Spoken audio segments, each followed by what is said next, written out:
Olá, meus irmãos, bom dia, a paz do Senhor a todos.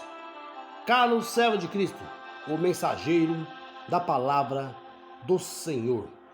Meus amados irmãos, nessa manhã eu quero compartilhar com você um estudo poderoso, a qual nós vamos falar sobre a responsabilidade individual. Sabe por quê, meu irmão? Porque a responsabilidade, ela é individual.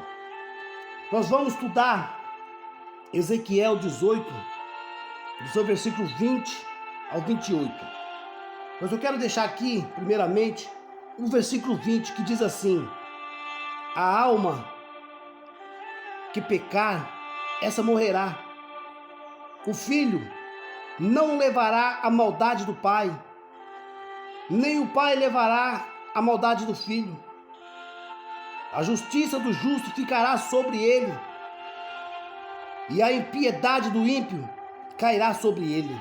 Ezequiel 18, 20. Glória a Deus. Meu irmão, para além da responsabilidade individual, a palavra de Deus, ela se posiciona contra o fatalismo.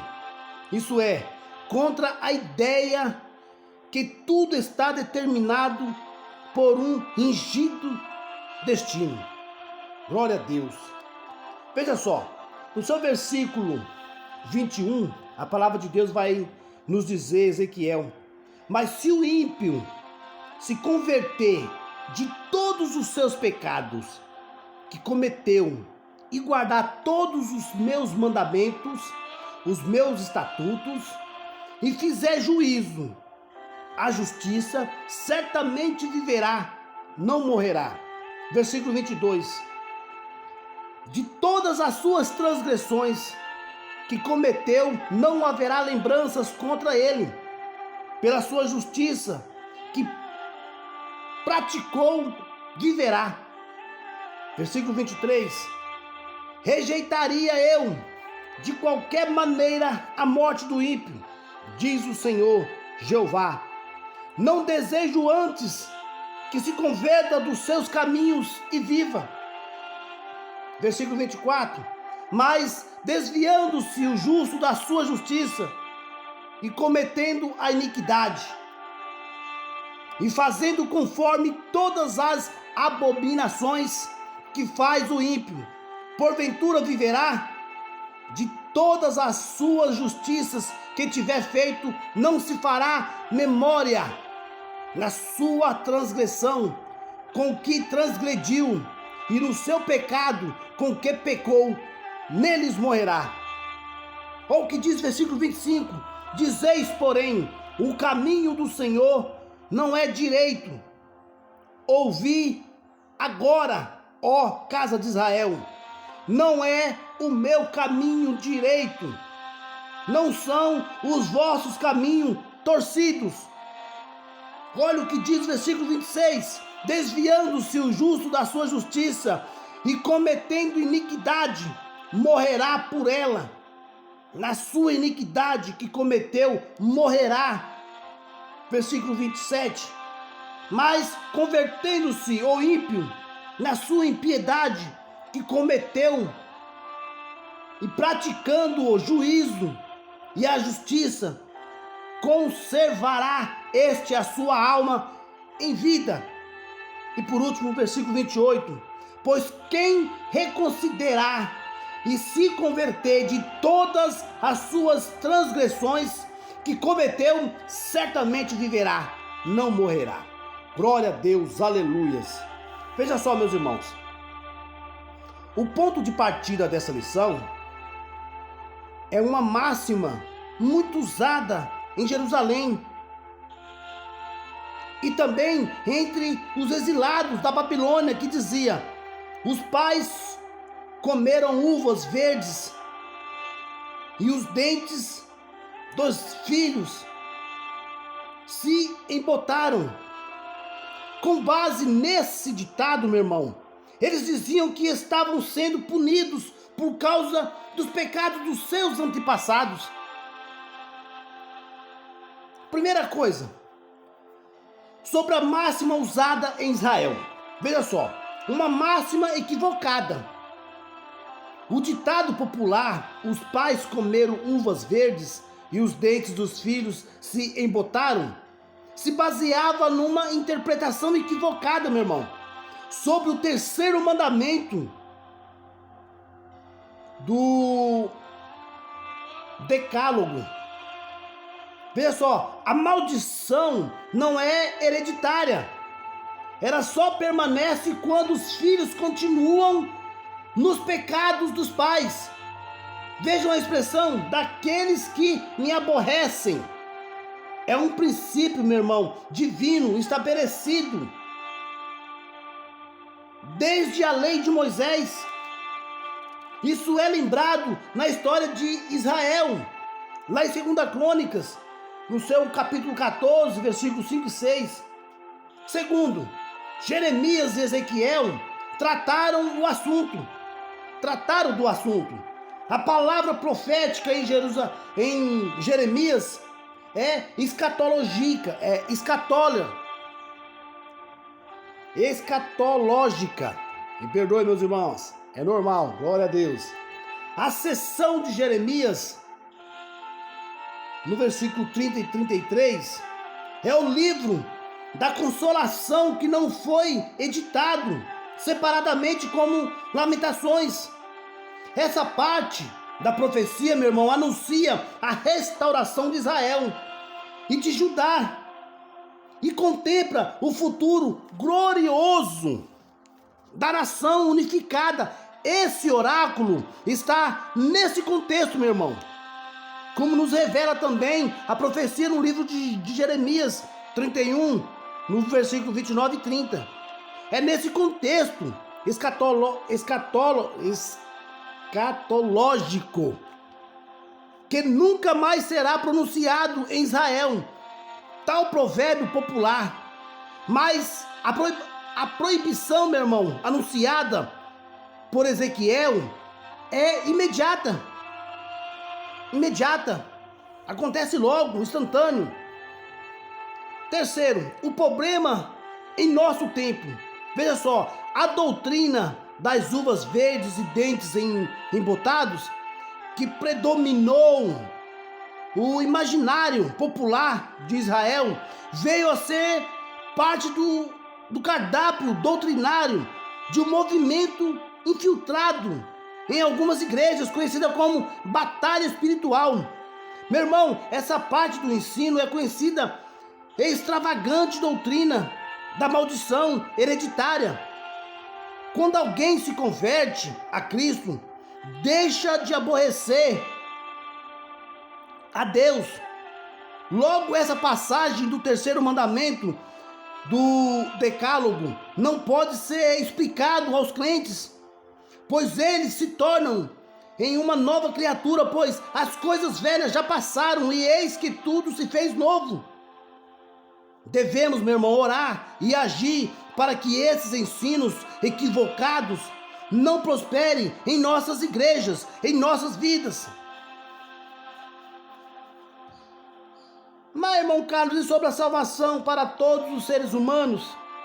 Há esperança, meu irmão, para o pecador.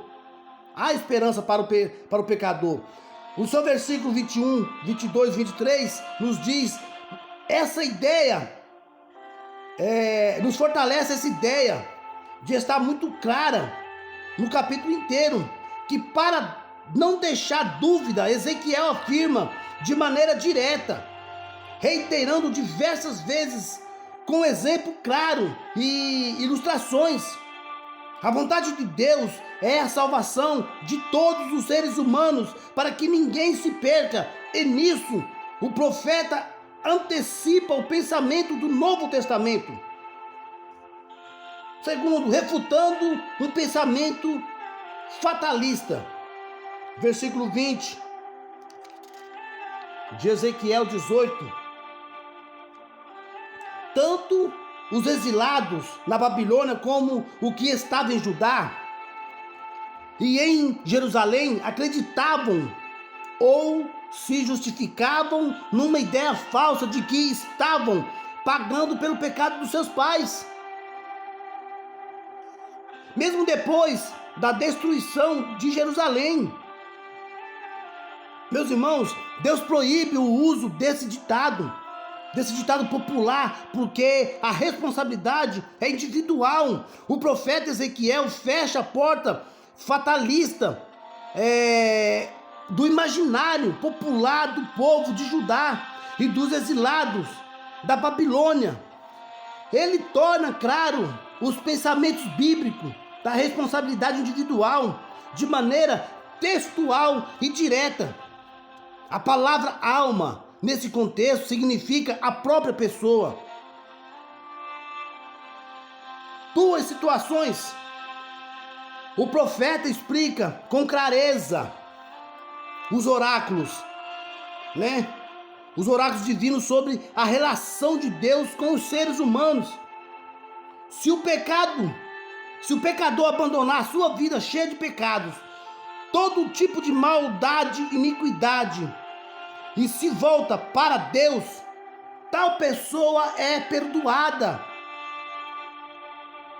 Tal pessoa é perdoada. E se fizer juízo da justiça, certamente viverá, não morrerá. Mas se pelo contrário, o justo se desviar da sua justiça e cometer injustiça, a iniquidade, conforme toda abominação que faz o ímpio, de todas as suas justiças que tiver feito, não se fará memória na sua transgressão, com que transgrediu. E no seu pecado, meu irmão, com que pecou, nele morrerá. É possível sim, meu irmão, o salvo perder a salvação, temporariamente ou definitivamente. É possível. Terceiro, sobre a reação de Israel. Uma pergunta retórica. Na verdade, são duas perguntas. Não é o meu caminho direito? Não são os vossos caminhos torcidos? A pergunta retórica não espera resposta, meu irmão. Trata-se de uma afirmação em forma de pergunta. É o que Javé afirma nessa passagem. Esses recursos estilísticos são frequentes nas escrituras. Veja esse exemplo.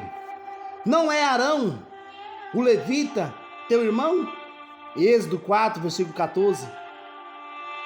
Não errais vós em razão de não saberdes as escrituras e nem o poder de Deus. Depois de explicar, meu irmão, essa verdade e apresentar os fatos, vem a conclusão: os caminhos do Senhor são corretos e os do povo torcidos. E sobre a justiça, meu irmão, Ezequiel deixa claro: mais que o sol do meio-dia, que a lei da responsabilidade individual é justa e está de acordo com os atributos divinos. Esses atributos é manifesto no castigo do pecador e na premiação do justo, meu irmão, o qual recompensará cada um segundo as suas obras. Esse atributo se harmoniza com a santidade de Deus. Olha, meu irmão, a Bíblia declara com todas as letras que somente Deus é justo, considerando justiça como atributo no sentido absoluto de perfeição. Deus é um juiz justo. E sobre o arrependimento, meu irmão, Deus é justo e misericordioso. A retribuição aos pecadores, contumaz, vem depois de muitos anos de apelo ao arrependimento, sem resposta do povo.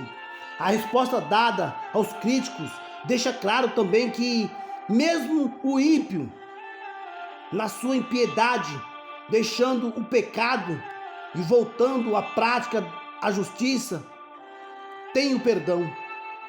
Todos precisam de arrependimento. Todos precisam buscar o perdão de Deus e não acusar o próprio Deus.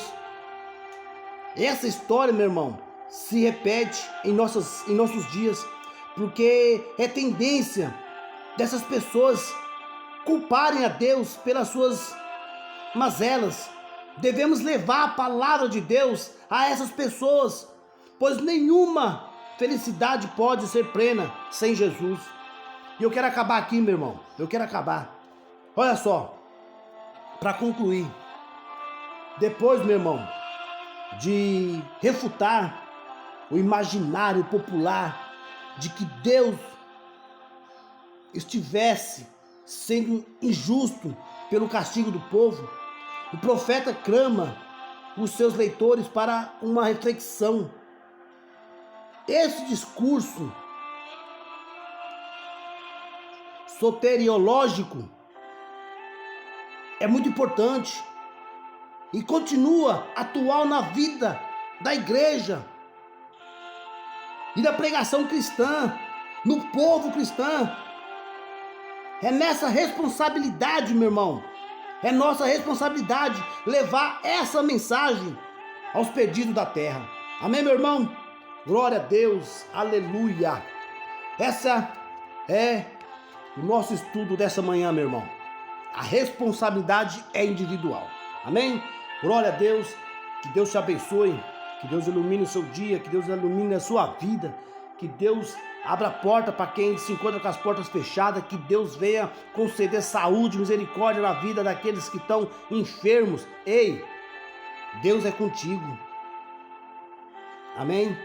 E para você chegar nesse propósito, a responsabilidade é sua, tá bom? Busque esse Deus. Você quer chegar à salvação? Você quer viver uma vida digna, repleta de bênçãos? Então vá, corra atrás, busque esse Deus. A responsabilidade é totalmente sua. Amém, meu irmão? Glória a Deus.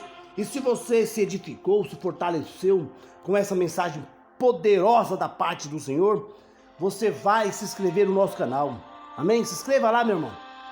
Deixa o seu like, é muito importante o seu like, meu irmão. Amém? Vai me ajudar muito o seu like. Acione o sininho de notificação, compartilhe, comente à vontade, amém? É só digitar Carlos, servo de Cristo, amém? E você já vai receber conteúdos poderosíssimos, abençoados, lindos, da parte do Senhor, para edificação da sua vida. Amém, meu irmão? Deus abençoe a todos. Carlos, servo de Cristo, o mensageiro da palavra do Senhor.